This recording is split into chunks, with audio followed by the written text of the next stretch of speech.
As you're practicing this song, can you make sure that your thumb stays on top of the guitar?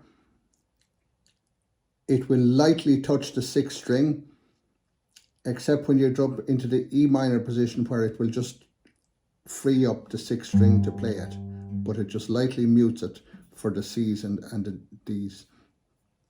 Also, can you make sure to maintain your triangular space? Don't let your hand come in like that, so that your fingers have room to change the chords, the triangle, and your third finger will stay on the second string, third fret, middle, for the whole song from start to finish.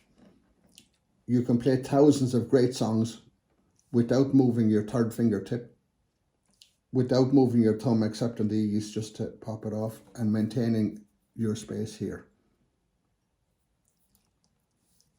G, D, E minor 7, C add 9. G, D, E minor 7, C add 9.